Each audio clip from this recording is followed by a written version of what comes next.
자, 오늘 저녁 설교 제목은 순종이 바닥을 치는 시대, 이 제목으로 말씀을 나눕니다.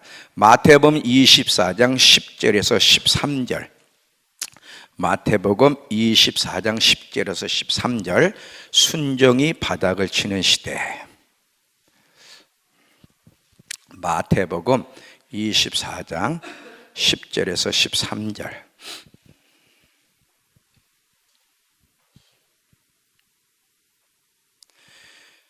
그때 많은 사람이 실족하게 되어 서로 잡아주고 서로 미워하겠으며 거짓 선지자가 많이 일어나 많은 사람을 미혹하겠으며 불법의 성함으로 많은 사람의 사랑이 식어지리라. 그러나 끝까지 견디는 자는 구원을 얻으리라. 이 마지막이 될수록 거짓된 선생에 의해서 거짓된 가르침이 난무하여 거짓된 안전 속에 빠져 있는 일이 굉장히 많을 거예요. 계속 하나님이 저에게 기도할 때마다 깨워라, 깨워라, 깨워라. 거짓된 안전 속에 있는 것을 깨워라. 잘못된 기초를 부수고 다시 진리로 새롭게 기초를 세우라는 말씀을 계속 했어요. 그래서 오늘도 순종이 바닥을 치는 시대라는 제목으로 오늘 저녁 말씀을 전할 텐데, 여러분 설교를 듣는 것으로 끝나지 마시고 집에 가서 다시 한번 그 영상을 보세요. 오늘도 오전에 천국은 침노하는 자의 것이다. 이제 유튜브로 하나씩 올리지만 다 올릴 수는 없어요. 하나씩만 올리고 나머지는 우리 교회 홈페이지에 올릴 건데, 여러분들이 이것이 여러분의 것이 돼야 돼. 이 말씀이 여러분의 생각과 마음, 그리고 삶을 이끌어내지 않으면 이 말씀은 여러분에게 유익이 될 수가 없어요. 이 순종이 바닥을 치는 세대, 이게 누구를 얘기하냐면 세상 사람만 얘기하지 않아요. 이 그리스도인들까지 마지막 때는 순종이 바닥을 치는 그런 시대로 흘러갈 거라는 사실을 기억하면서 오늘 말씀을 전하도록 하겠습니다. 하나님 말씀에 순종하는 삶보다 우리 인생에 더 중요한 일이 있을까? 하나님을 기쁘시게 하는 자 되기를 힘쓰라. 누가 얘기했죠? 사도 바울이. 하나님을 기쁘시게 하는 자가 되는 것이 왜 그렇게 중요하냐면 심판대 때문이라는 거예요. 사도 바울은 계속해서 그의 서신서에서 하나님을 기쁘시게 하는 자가 되도록 힘써라. 왜냐하면 우리 모두가 그리스도의 심판대 앞에서 우리의 모든 삶의 말한 거에 대해서 생각과 선택과 결정과 모든 삶에 대해서 심판을 받을 것이기 때문에 우린 그 주의 두려움을 알지 않느냐? 그 두려움을 아는 내가 너희를 권하노니 하면서 이렇게 얘기를 해요. 그러니까 하나님의 자녀들에게 있어서 하나님을 정말 기쁘시게 하는 것보다 더 중요한 것이 없는데, 하나님을 기쁘시게 하는 삶은 성경에 많이 나와. 그 중에 최고가 있다면 순종하는 삶이에요. 하나님의 말씀을 듣고 순종하는 사람보다 더 하나님을 기쁘시게 할 것이 없어요. 사울 왕이 아말렉 족속을 멸하여 좋은 짐승을 가지고 제사 드리겠다고 가져왔지만 100% 순종을 하지 않았어요. 이때 하나님이 사무엘을 통해 뭐라 그래? 순종이 제사보다 낫고 하나님의 말씀을 잘 기울여 듣는 것이 수영의 기름보다 나으니 그랬어요. 여기서 하나님 우리에게 뭐라고 말씀해요? 순종하는 삶이 얼마나 중요한지, 이거보다 하나님을 더 기쁘시게 할 것이 없다는 것을 분명히 이야기해요. 이사야 66장 2절을 가보시면 하나님이 어떤 사람을 돌봐주시고 기뻐하시는가. 이사야 66장 2절이에요.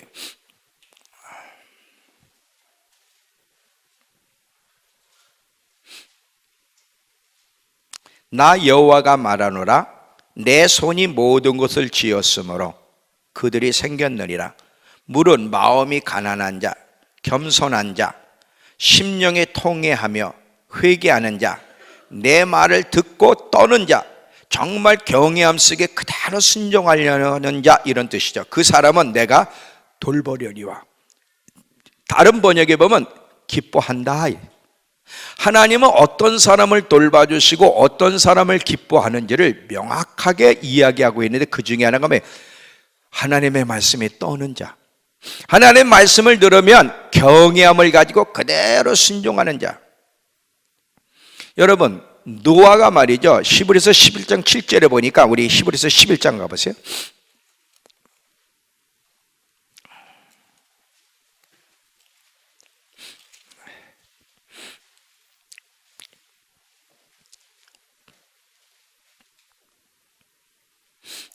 믿음으로 노아는 아직 보이지 않는 일에 경고하심을 받아 경외함으로 방주를 준비하여 그 집을 구원하였으니 이로 말미암아 세상을 정죄하고 믿음을 따르는 의의 상속자가 되었느니라.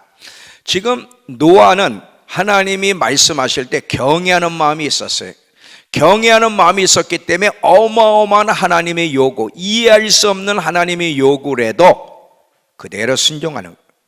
그래서 노아가 이렇게 경외함을 가지고 하나님 말씀에 순종했기 때문에 그 가정이 구원에 이르렀고, 그러면서 세상뿐 아니라 믿는 자들에게 믿는다는 게 뭐냐, 진정한 믿음이 무엇인지를 노아는 증거해 주었다는 거예요. 참 믿음이 뭔지를. 우린요, 하나님의 말씀을 많이 듣고 배우지만 순종하는 삶은 거의 없어요. 하나님이 인간을 창조하신 목적은 순종하는 백성, 인간을 순종하는 존재로 창조하셨지 자기 멋대로 사는 존재로 창조하신 것이 아니고요, 하나님이 예수 그리스도를 통해 우리에게 구속하신 것은 회복인데, 어떻게 순종하는 자를 다시 회복시키기 위해, 순종하는 자로 회복시키기 위해서 예수님이 구속하셨다는 걸 잊지 마세요. 창조할 때도 순종하는 존재로 창조하셨고, 구속도 순종하는 자의 모습을 회복시키기 위해서. 이것을 절대 여러분이 잊어버리시면 안 됩니다. 자, 로마서 1장 5절 보시면,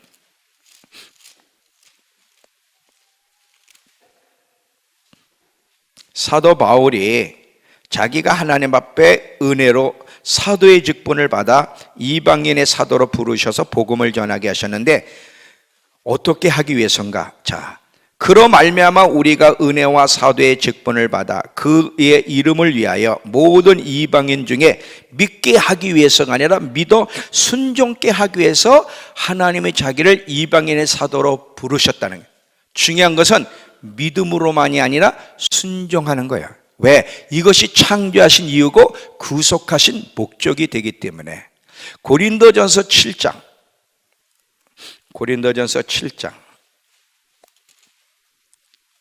19절에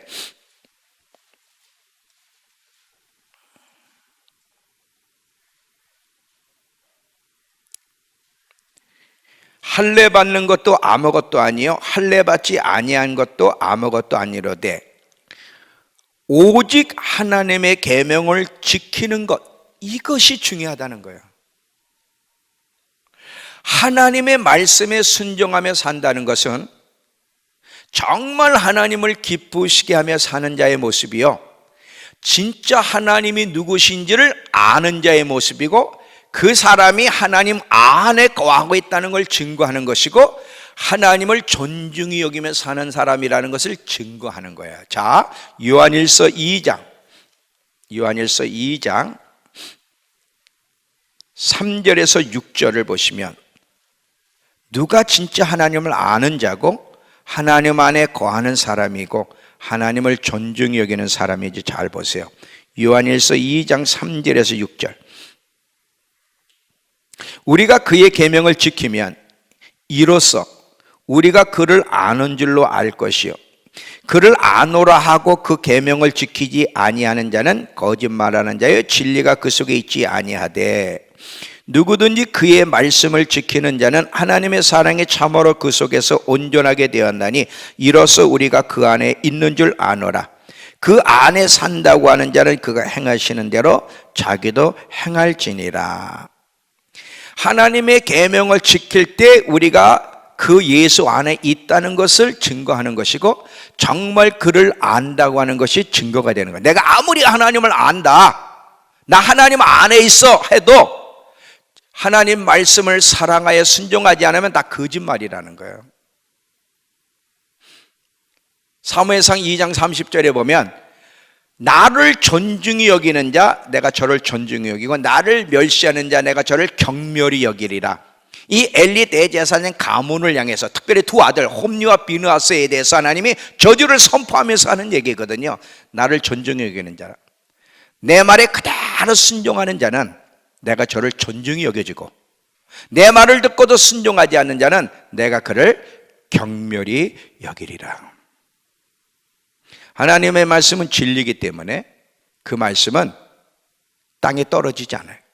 이사야 55장에 씨앗이 땅에 떨어지면 반드시 열매를 맺게 하는 것처럼 내 입에서 나간 말은 헛되이 돌아오는 법이 없이 나의 기쁜 뜻, 나의 기뻐하는 뜻을 이루는데 반드시 그대로 이룬다는 거예요. 반드시 그대로 이룬다.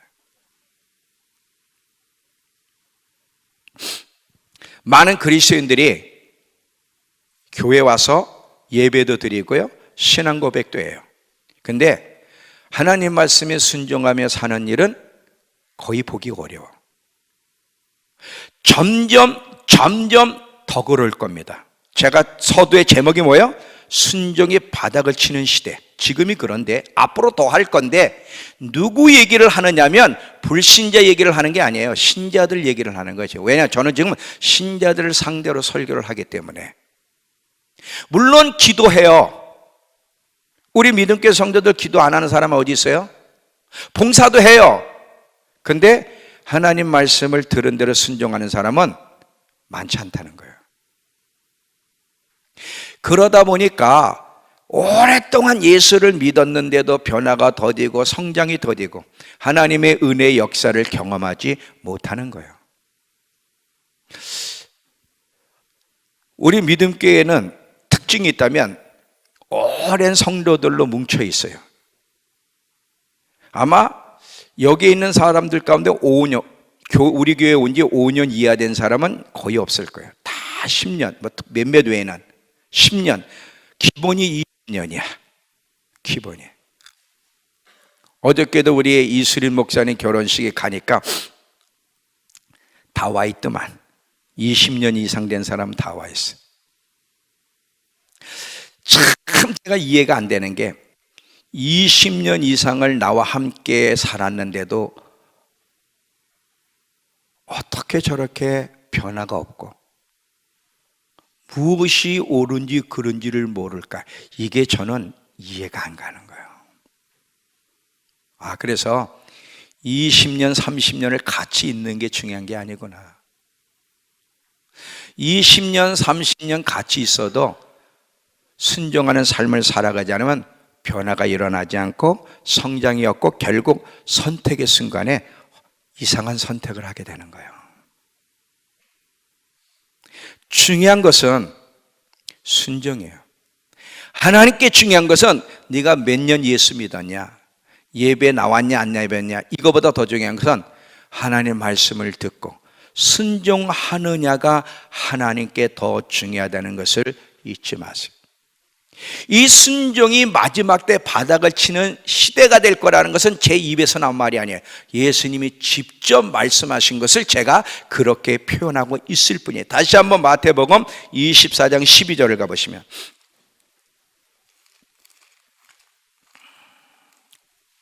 마태복음 24장 12절에 다시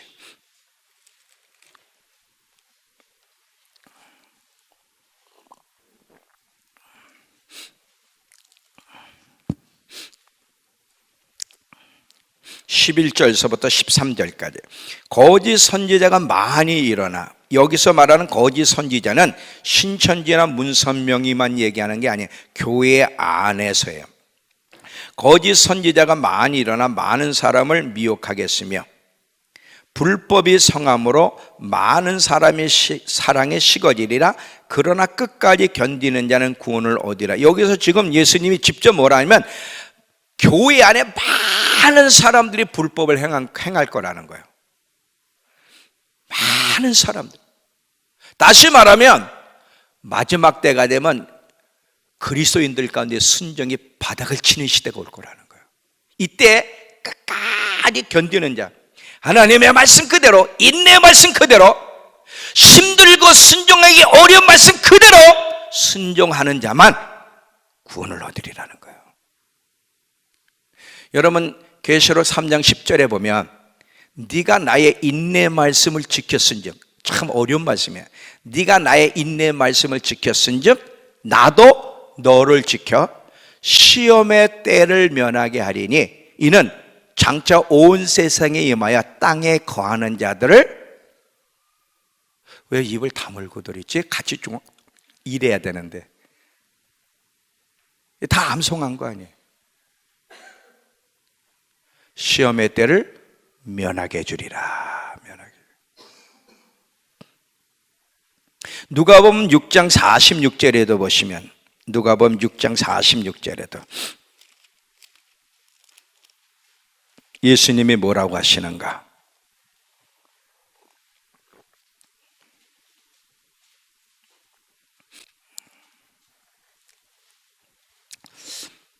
너희는 나를 불러 주여 주여 하면서도 어찌하여 내가 말하는 것을 행하지 아니하냐?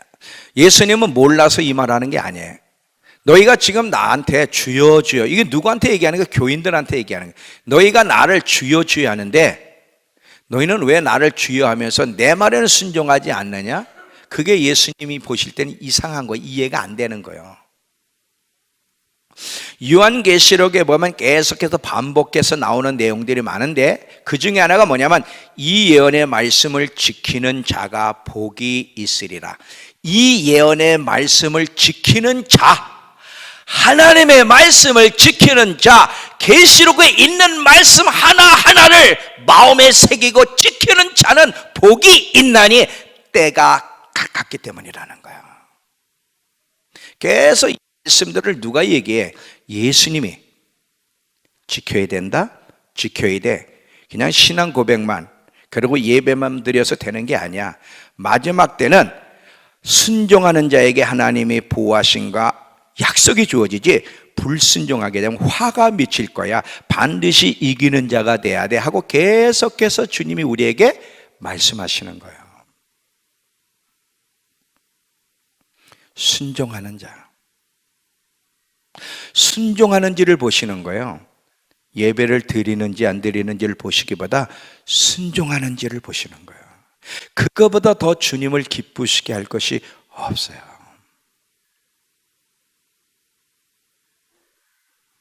그러면 두 번째로, 왜 순종이 바닥을 치는 시대로 되어가는가? 잘 봐요.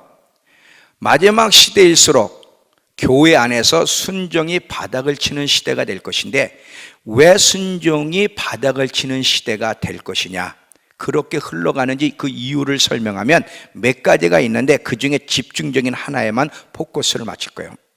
마지막 때는 세상뿐 아니라 교회 안에도 순종이 바닥을 치는 시대가 될 이유는 뭐냐면, 첫 번째, 불법한 자가 등장할 거기 때문에. 이 짐승 적그리스도의 다른 이름이 불법한 자예요. 데살로니가 후서 2장, 데살로니가 후서 2장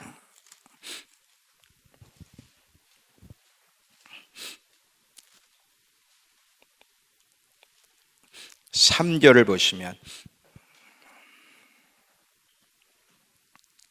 데살로니가 후서 2장 3절, 누가 어떻게 하여도 너희가 미혹되지 속지 말라. 먼저 예수님이 재림하실 때는 먼저 두 가지가 일어나야 되는데, 배교하는 일이 있고, 이 배교를 다시 말하면 불법이라고 해도 과언이 아니에요.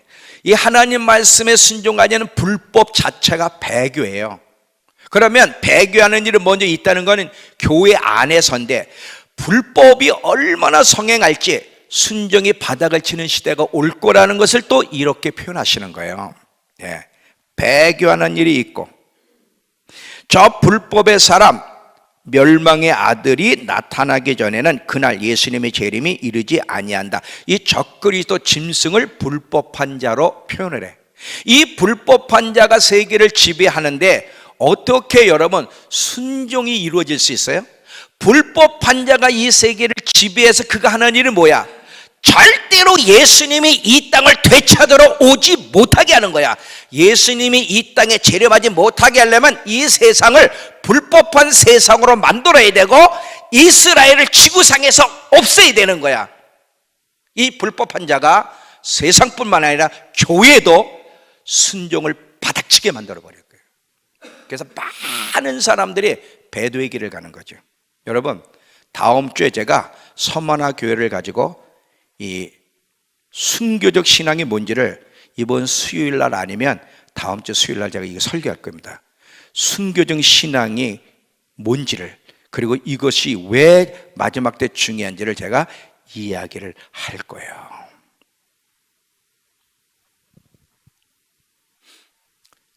예수 믿는 것도 중요하고요, 예배를 드리는 것도 중요한데 더 중요한 거, 마지막을 잘 준비하려면 순종하는 사람이 돼야 돼. 왜냐하면 불법한 자가 성도들과 싸워 이기게 되고 그랬어. 어디에 있죠? 계시록 13장에 있잖아요. 7절인가? 하나님 앞에 권세를 받아 성도들과 싸워 이기게 되고, 이 표를 받지 않으면 불이익을 줘. 살아가기 어려운 혜택을 안 줘.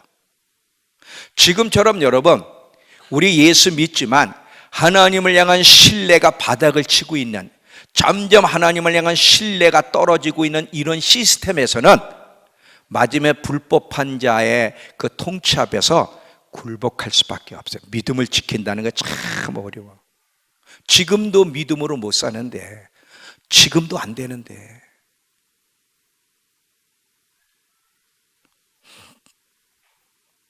두 번째, 이 순종이 교회 안에서 바닥을 치는 문제는 이거, 오늘 이 얘기를 하게, 이 자아 때문에 그래. 자아 때문에. 자아. 항상 우리의 자아가 가장 큰 문제고 내게 원수예요. 이 자아. 자, 잘 보세요. 사람은 자기의 자아의 지배를 받게 돼 있어. 자아의 지배를 안 받고 사는 사람은 없어. 대부분이 자기 자아에 이끌리고 자아의 시생물로 살아가. 이 마지막이 될수록 자아는 점점 커지고 자아의 영향력은 강력하여 교회 안에 순종이 바닥을 치게 만들 겁니다. 잘 들어봐요. 이거 디모데후서 3장을 가보세요. 디모데후서 3장.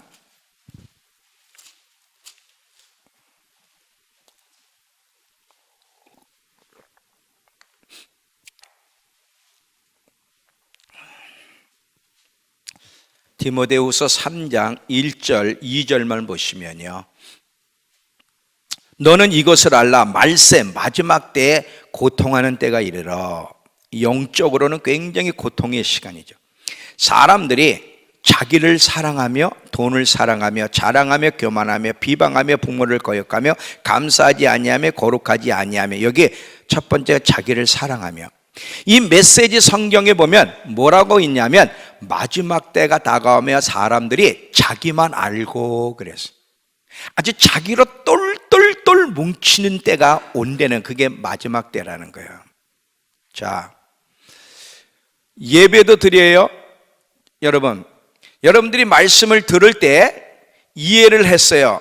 또 많은 사람들이 끄떡끄떡거려요. 그게 순종이라고 생각하면 오산입니다. 여러분 아직 순종 안 한 거예요.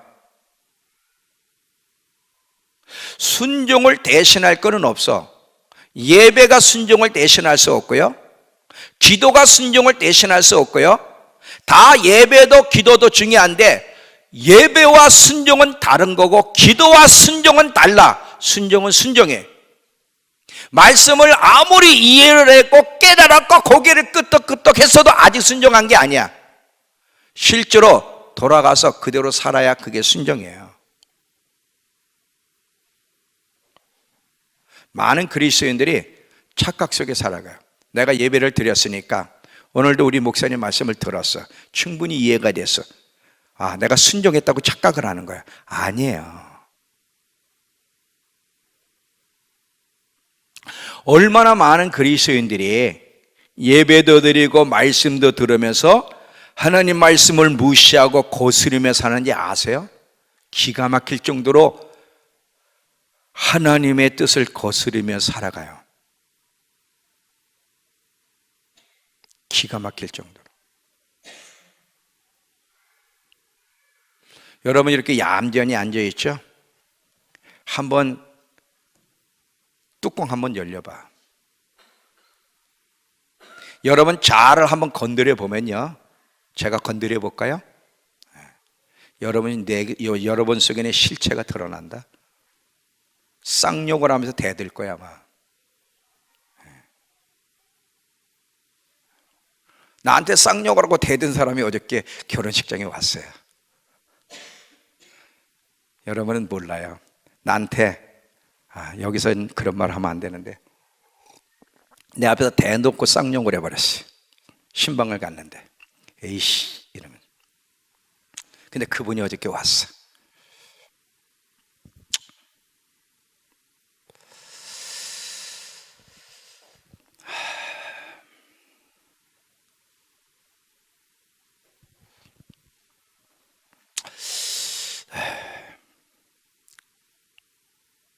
여러분, 우린 이스라엘 백성들처럼 하나님 앞에 패역한 백성이 되어서는 안 돼. 이 패역한 백성, 이 패역이란 말을 제가 이제 쓸 텐데 잘 들어봐요. 이 패역이 뭐냐면 성경에서 이스라엘 백성을 얘기할 때마다 하나님이 계속 얘기하는 게 뭐예요? 저 패역한 백성을 내가 어느 때까지 참으랴. 저 패역한 백성, 계속 이스라엘 백성을 향해서 패역한 백성이란 말을 해.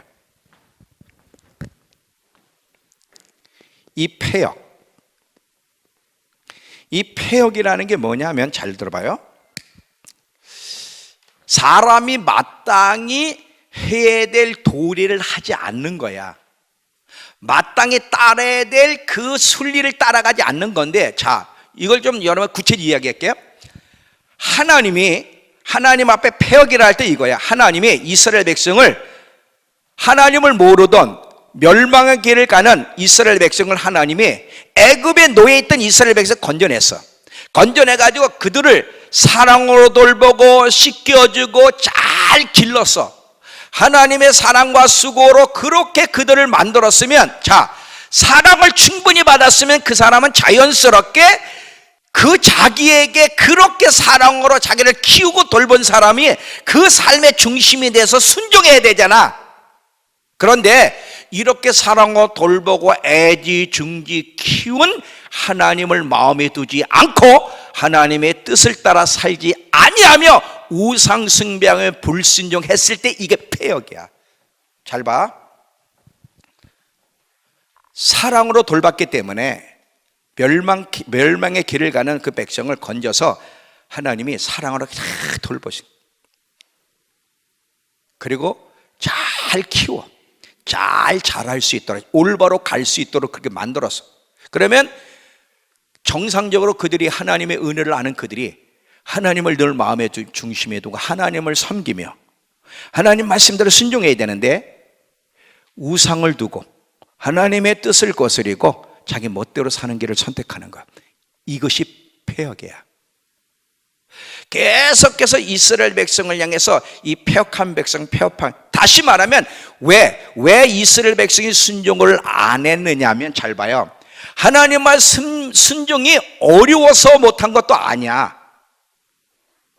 연약하기 때문에 순종 못하는 것도 아니야. 그들 마음이 부패했기 때문에, 이 패역한 이 마음 때문에 그들이 하나님 말씀에 순종하지 않은 거지, 순종이 어려워서 안 한 것도 연약하기 때문에 못한 것도 아니에요. 물론 완벽할 수는 없지. 문제는 이스라엘 백성들이 하나님 말씀에 순종하지 않은 것은 그들의 부패한 마음 때문에 그래요. 부패한 마음 때문에.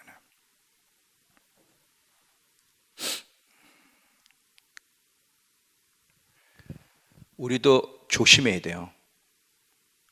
만약에 저와 여러분 예수 그리스도의 십자가를 통해서 하나님은 지옥에 갈 수밖에 없는 우리가 언제 살려달라 그랬어? 언제 예수 믿게 해달라 그랬어? 언제 천국 보내달? 아니야. 하나님에 대해 관심도 없는, 죄를 짓고 사망을 향해 달려가는 우리를 하나님이 여러 가지 모양으로 우리를 붙잡으시고 우리의 죄를 용서해 주시고 우리로 하여금 하나님 백성 삼으시고 지금까지 돌보시고 키우시고 인도하셨어요. 그러면서 하나님의 기대가 뭐야? 항상 중심에 하나님을 두고 하나님 한 분만을 예배하며 그분을 사랑하여 그분의 말씀대로 살아가길 원하시는데도 은혜에 배은망덕하게 하나님을 마음에 두기를 싫어하고 계속 우상을 숭배하며 하나님의 뜻을 거스르며 불순종하며 살아간다면 그게 하나님 보시기에 폐역이야. 그게 이스라엘 백성들이요, 폐역한 백성이요, 제사를 드렸습니까? 안 드렸습니까? 드렸어요. 우리가 폐역한 백성이라 그래서 교회 안 나오는 게 아니에요. 예배 안 드리는 게 아니에요. 이사야 65장 2절을 보세요. 이사야 65장 2절.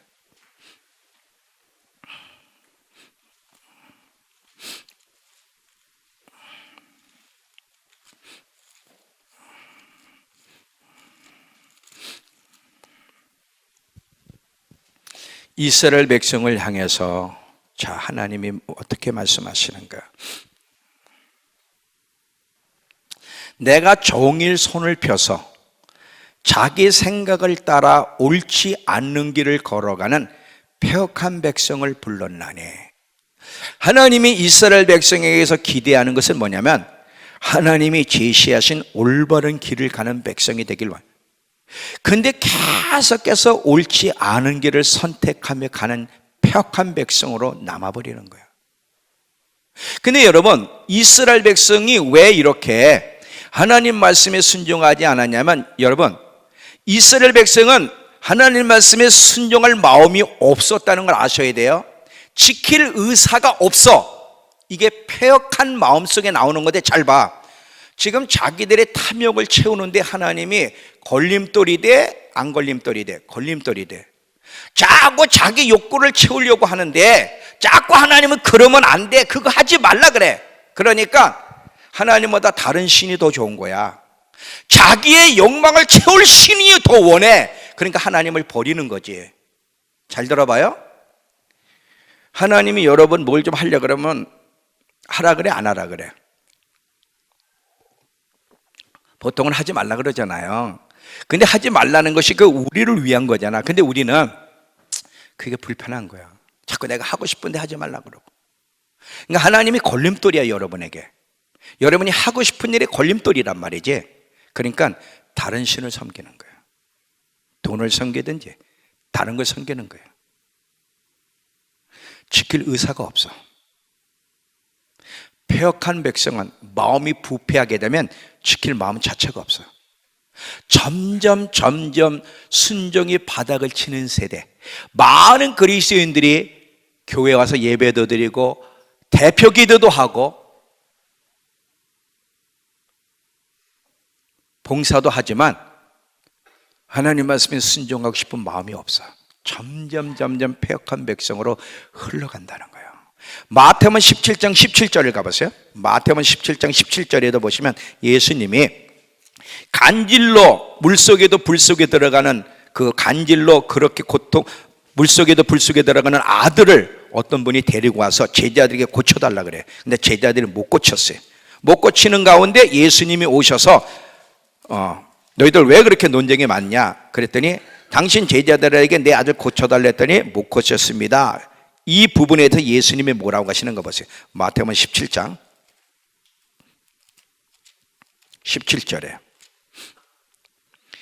예수께서 대답하여 이르시되 믿음이 없고 폐역한 세대여 내가 얼마나 너희와 함께 있으며 얼마나 너희를 참으려 그를 이리로 데려오라. 이 믿음이 없고 폐역한 세대는 불신자만 이야기합니까? 신자도 이 안에 있습니까? 신자들도 이야기. 지금 누구를 대상으로? 제자들을 대상으로 하는 거예요. 믿음이 없는 폐역한 자들아.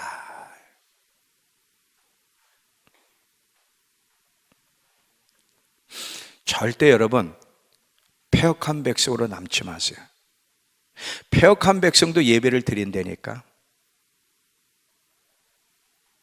절대 여러분 예배 드릴 때 폼 재고 있지 말아요. 잘대로 겸손한 태도로.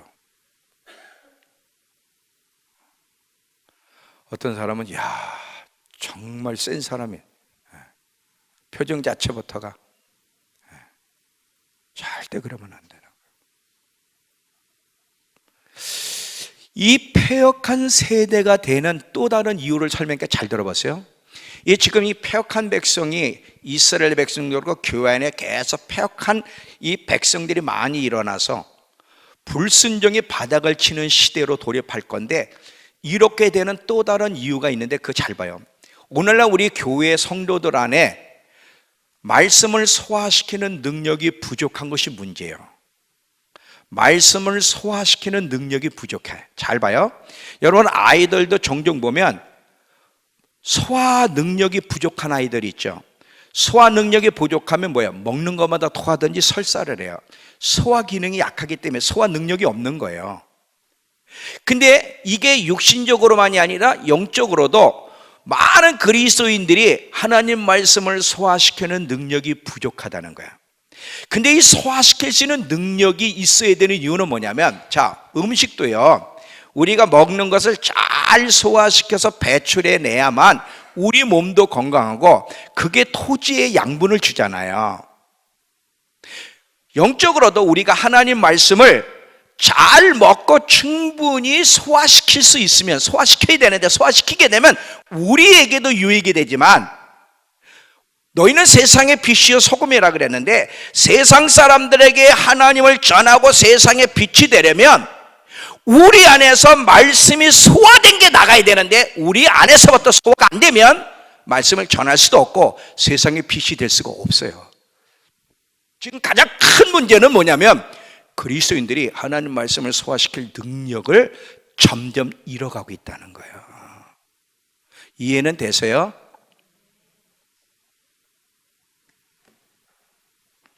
자, 잘 들어봐요.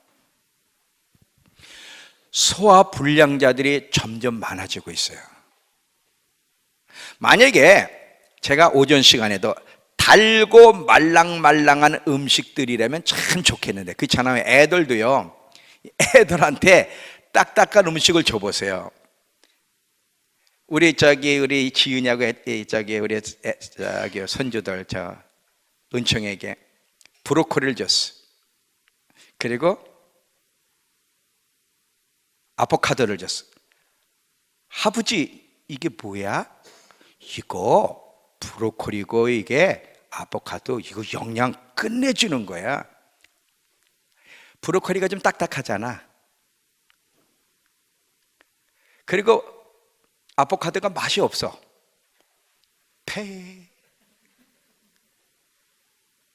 젤리 같은 말랑말랑한 거, 맛있는 거, 이거는요 막 안 준다고 울고 막 하나 둘 세 개 다 집어넣어.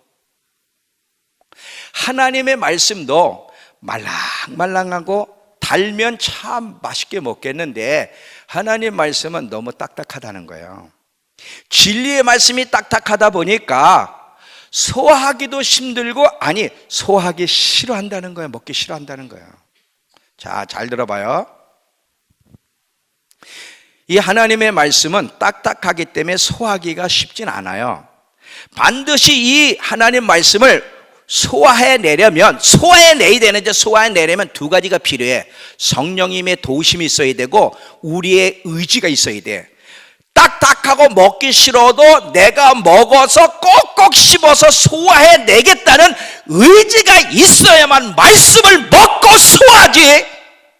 이런 의지가 없으면 전체 뱉어버려요. 뱉어버려. 안 먹습니다.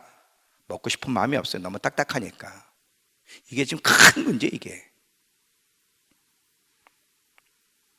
하나님 말씀을 먹고 소화해내려는 의지도 없고, 성령이 도와주셔야 돼. 성령님도 무시해.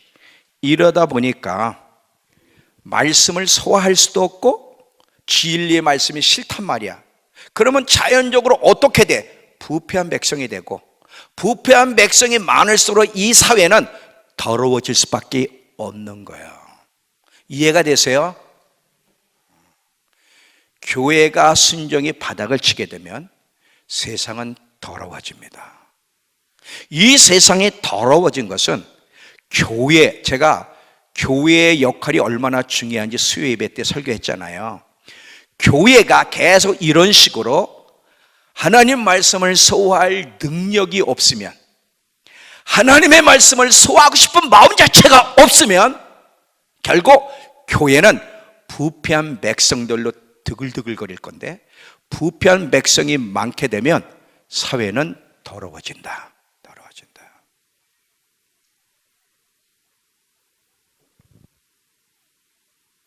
항상 자아가 문제예요. 자아가 문제야. 여러분의 자아가 여러분을 불행하게 만든다는 거예요.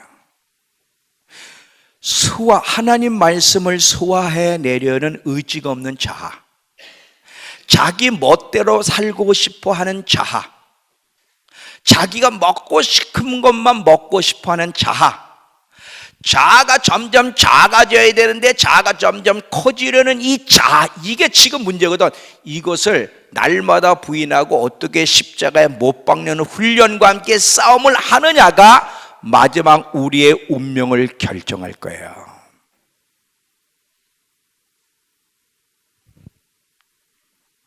잘 보세요. 때로는 하나님의 요구가 참 싫어. 근데도 하나님 명령에 순종해야 될 때가 많잖아. 싫지만 기도하라. 하고 싶지는 않은데 하나님이 기도하라 그래. 근데 여러분, 자아를 자꾸 작게 만드는 연습, 날마다 자기를 부인하지 않고 자아를 키워온 사람은 이때요, 하나님이 명령하면요 저항합니다. 반기를 들어요. 확 반감이 와. 여러분, 하나님 말씀 앞에서 하나님 말씀 앞에 반기를 들어본 사람들 있나? 다 들어, 다 있잖아. 우리 성훈이가 있어서 참. 반기 안 들어본 사람 있어? 지금도 반기를 들고 있잖아. 저항하고 날카롭게 대들고. 여러분, 인간은요, 잘 봐요. 이 자아는 타락한 본성이에요. 자아가 더럽혀졌기 때문에 더럽혀진 자아는 하나님이 싫어, 좋아할 수가 없어. 하나님의 말씀을 먹는 게 싫단 말이야. 달고 말랑말랑한 음식은 좋지만 딱딱한 건 싫어, 이 타락한 자아가. 그래서 항상 저항을 해요. 이 자아를 작게 만들고 죽이는 훈련과 싸움이 없으면 이 자아가 어떻게 여러분을 삼켜버리는지 두 사람 예를 드릴게요. 훌륭했던 왕들인데 우시야 왕하고 아사 왕, 이들은 이스라엘의 가장 선한 왕, 유대 왕 8왕 중에 두 사람인데, 이들은 한때 잘 나간 사람들인데 불행한 최후를 만나요. 우시야는요, 하나님이 기이한 도우심으로 막 강대한 나라가 돼 막 정복해.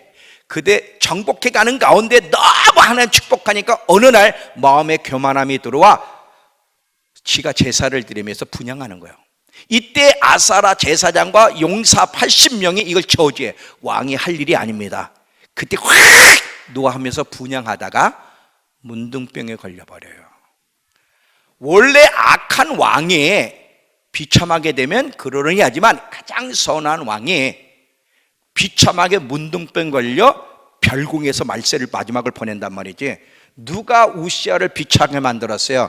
그 자아가. 아사 왕은요, 구스 100만 대군이 쳐들어왔을 때 그 100만 대군을 이길 능력이 없어서 큰절히 하나님께 매달려서 하나님이 100만 대군을 물리쳐줘요. 나중에 시간이 지난 다음에 이 바사, 북이스라엘의 바사가 쳐들어올 때 누구한테 도움을 구하냐면 아람 왕을 찾아가. 하나님께 가야 되는데 아람 왕께 찾아가니까 하나님의 선지자를 보내. 너 100만 구스 대군이 왔을 때 그게 좀 적냐? 그 많은 대군 앞에 네가 내게 겸손하게 무릎을 꿇고 내 얼굴을 구하고 나를 의지했기 때문에 내가 도와줬는데 왜 지금 네가 이 문제에 이방 왕을 찾아가느냐고 선지자를 보냈더니 오히려 이 아사 왕이 감옥에다 노하면서 감옥에다 집어넣어 버렸어요. 누가 이 아사 왕을 비참하게 만들었어요? 자아가.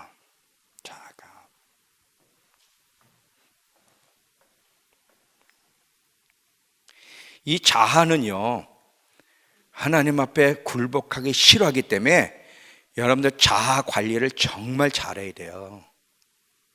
이 자아를 작게 만들고 십자가에 못 박는 이 싸움을 하지 않으면 그 자아가 여러분 죽인다.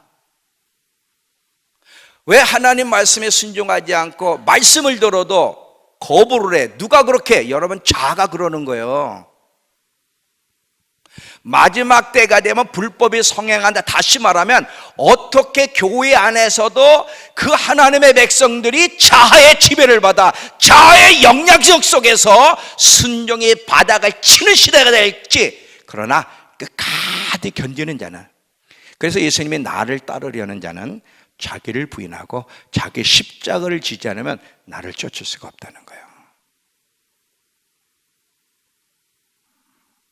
예수님은요, 우리의 자아를 끝장내기 오셨어요. 근데 우린 반대로 우리의 자아를 자꾸 키워 나가려고 노력하는 것이 지금 가장 큰 문제예요. 가장 큰 문제. 자아, 그 자아.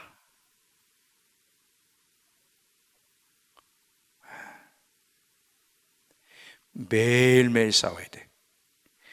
매일매일 십자가에 못 박아야 돼. 하나님의 뜻을 거스르려는 그 자아, 이게 문제예요. 그래서 마지막 시대는 순종이 바닥을 치는 시대가 될 거라는 거예요.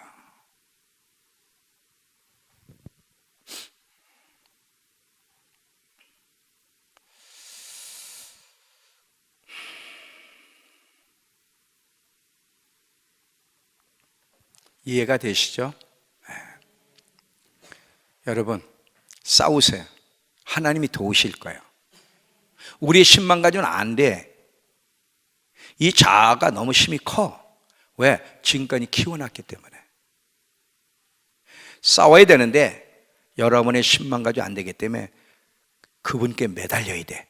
근데 매달리고 도와주고 여러분도 하나님 말씀을 소화시키는 의지를 가지고 싸우면 반드시 성령님이 도와주세요. 제가 집사님 예배 잘 나와야 돼. 예배 잘 나오면 하나님 복 주실 거야. 그러면 어떻게? 네. 근데 네 그랬지만 집에 가가지고 이제 수요일날 금요일날 예배에 나오려고 그러면 자아가 가 그래? 가지 마 그래? 가지 마 그래? 가라 그래? 가지 말라 그래? 그럼 어떻게 해야 돼? 나와야지.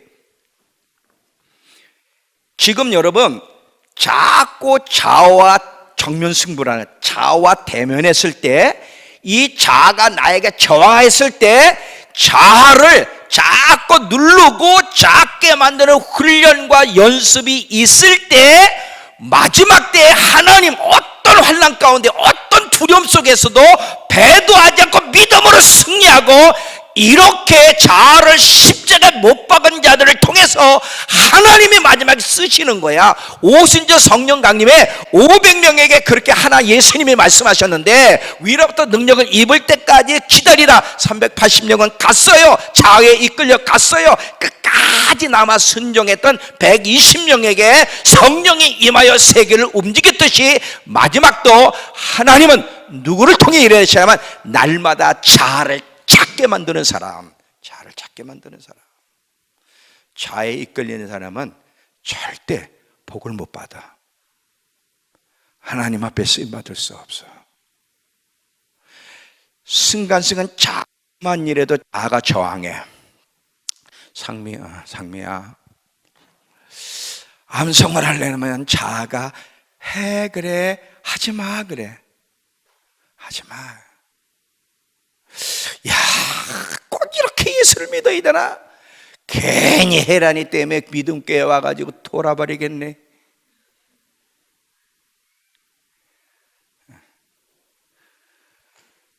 자, 얘들아, 저녁 예배는 일찍 나와야 돼. 미리 나와서 음악을 틀어라. 이 자아가 네 그러고 일찍 나와? 아니면 어떻게 해서도 안 가고 조금만 늦게 갈라 그래. 왜 늦게 와? 그 자아의 말을 잘 들었어. 자아가 싫어하는 거야. 아니 9시부터인데 미리 가서 기도해. 9시부터 12시도 지루해 죽겠는데. 그러니까 어떻게 해서든지 조금만 늦게. 자아의 말은 잘 들어요. 잘 들어.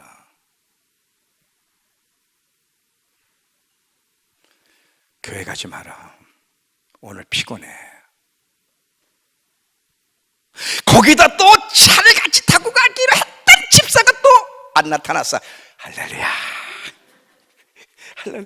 차가 너무 기뻐하고 오늘 교회 안 가게 됐다는 거야. 택시 타고 오면 덧나나? 택시 타고 오면 되는데 안 온다 이거지. 잘 들어보세요. 지금 여러분이 자아 얘기하면 무슨 큰 생각만 하면 안 돼. 순간순간의 선택의 자아와의 싸움이에요. 하나님이 우리에게 감동을 주시거든요. 찔러댄단 말이야. 그러면 순종해야 되는데 그때 항상 자아가 먼저 자아하고 먼저 만나야 돼. 이 자아하고 먼저 만날 때 자아가 항상 반기를 든단 말이에요. 이 꼴을 꺾고 이기는 연습을 해서 여러분을 만들어 가야 자아를 작게 해야만 마지막 때 여러분의 운명이 복될 텐데 계속 자아에 이끌리는 자아를 키우는 훈련을 하게 되면 마지막 여정이 힘들어지는 거예요. 지금 여러분 마지막 시대 지금 순종이 바닥을 치는 시대가 될 거라 그러는데 이 바닥을 치도록 누가 만드는 거야? 자아가 그렇게 만드는 거예요. 자아가. 우린 이런 사람들이 돼서는 안 되는 거예요. 하나님이 복 주고 싶으셔서 성령의 은혜가 폭포수처럼 흘러넘치는 한 해, 돌파가 일어나는 한 해, 회복이 일어나는. 하나님이 말씀하셨으니까 그냥 올해 2018년은 가만히 있어도 되겠다. 아니에요. 하나님의 도우심으로 돌파가 일어나도록 여러분이 노력을 해야 되잖아. 금식하려고 할 때 자아가 반기를 들어. 잘 봐요. 제가 요즘 일주일에 한 번씩 금식을 해요. 40일 금식 끝났는데 이거 가지고는 안 될 것 같아. 돌파가 일어나는 일에. 어느 날부터 일주일에 한 번씩 금식했으면 좋겠다 생각이 와. 그래서 그럼 무슨 요일 할까? 주일 저녁부터 월요일 오후까지 저녁에 이제 MIT 가니까 그렇게 할까? 수요일 날 할까? 그러면 월요일 날 저녁부터 해야지. 주일 날 저녁부터 해야지. 딱 마음. 그날이 안 왔을 때는 자아가 해 그래. 편안하게 결정을 해. 근데 이게 주일날 저녁 딱 오후 때문에 되면요. 저녁 이제 오늘부터 오늘 금식해야 되잖아요. 괜히 승질나. 반기가 들고. 너 처리하잖아. 근데 꼭 금식도 해야 되니? 꼭 이렇게 하나님이 무슨 돌파를 줘? 야, 너 먹어야 돼. 너 얼굴이, 너 살이, 너 지금 모든 사람이 다 살 빠졌다고 그래. 모두가 나를 보고 왜 이렇게 살 빠졌니? 전부 다 보는 사람들이. 목사님 더 이상 빠지지 마세요. 지금이 딱 좋아요. 더 이상 빠지지 말라고. 괜히 저항이 오는 거 이 속에서. 갈등이 와. 먹냐 마냐. 그런데다가 또 월요일날 현 집사님이 저녁에 가니까 점심이 비어 있으니까 언제든지 전화하면 맛있는 거 사준대. 그러니까 이게 더 갈등이 오는 거야. 맛있는 염소탕도 먹어야 되고 맛있는 거 먹어야 되는데.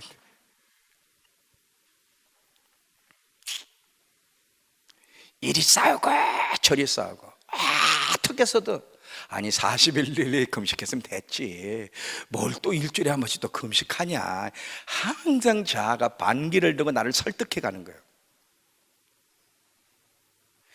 우리에게는 다양한 영혼이 잘 되는 일, 하나님이 감동을 줘서 순종하려고 할 때는 항상 자아가요 오케이 안 해.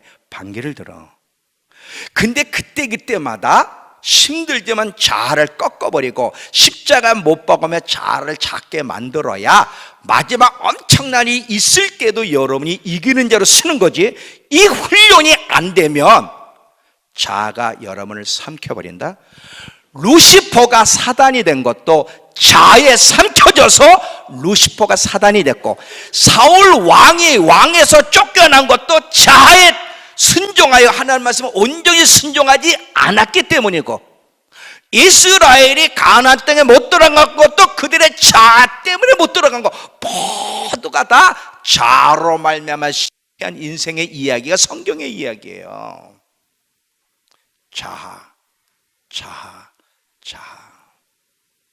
자아가 꼭 필요한데, 자아는 없어서는 안 되는데, 이 자아가 하나님의 뜻에 내 영혼이 잘 되는 일에 반개를 든다는 거예요.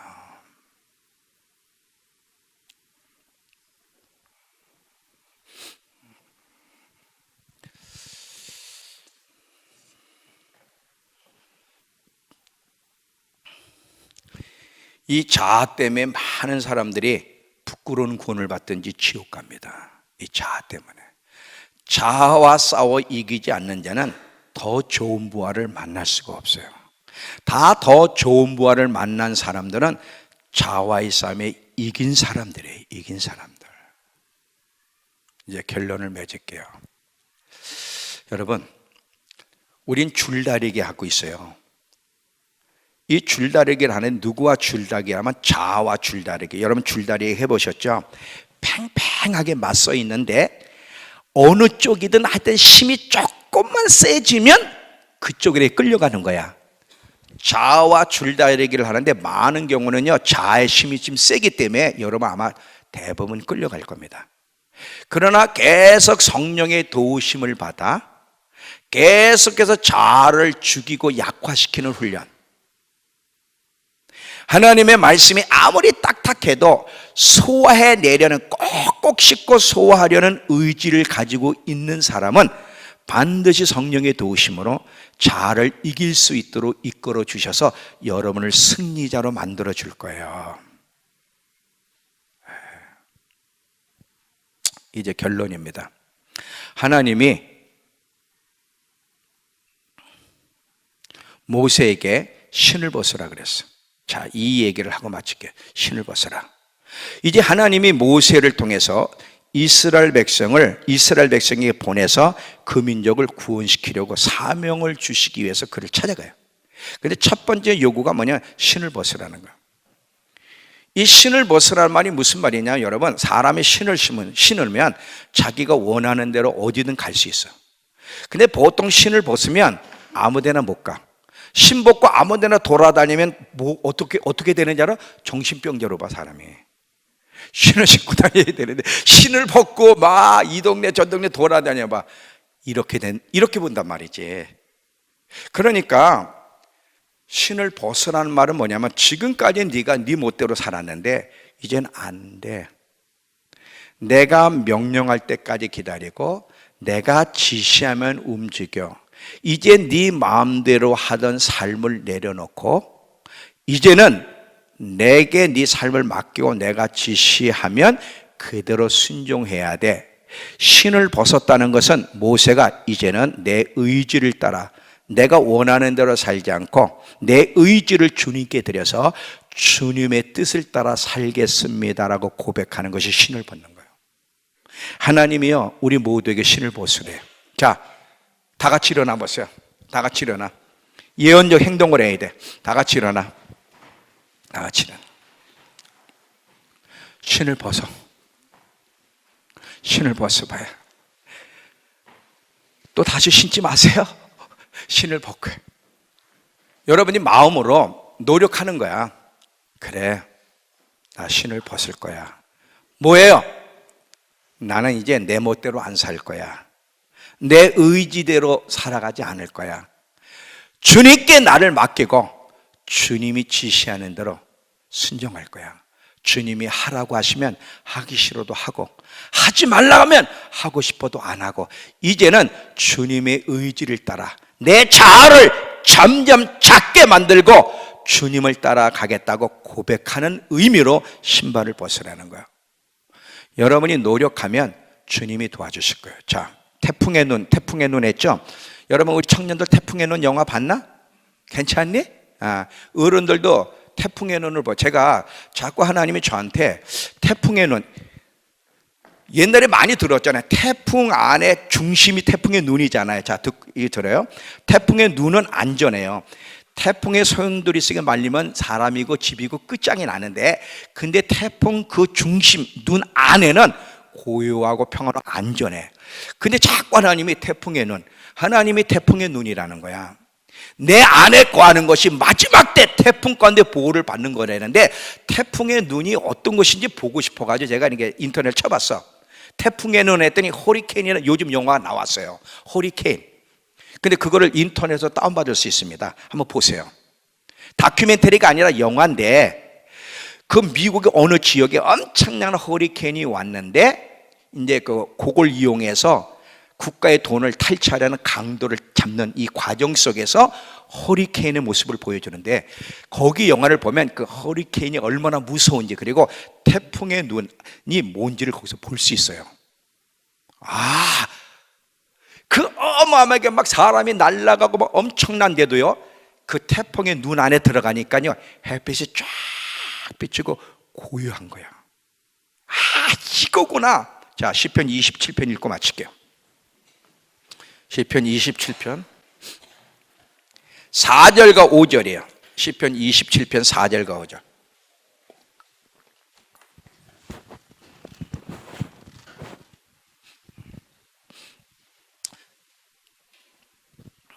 자, 피셨죠?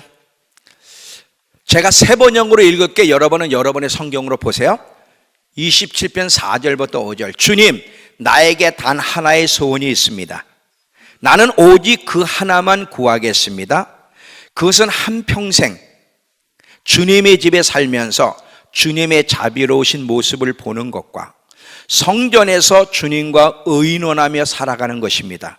이제 이렇게 살아갈 때 어떤 일이 주어지는지가 그 5절에, 재난이 오면 주님의 초막 속에 나를 숨겨주시고 주님의 장막 은밀한 곳에 나를 감추시며 반석 위에 나를 올려 높여 주실 것이니, 김진세나 다른 성경에 보면 하나님이 이렇게 해 주실 것이다, 이렇게 돼 있어.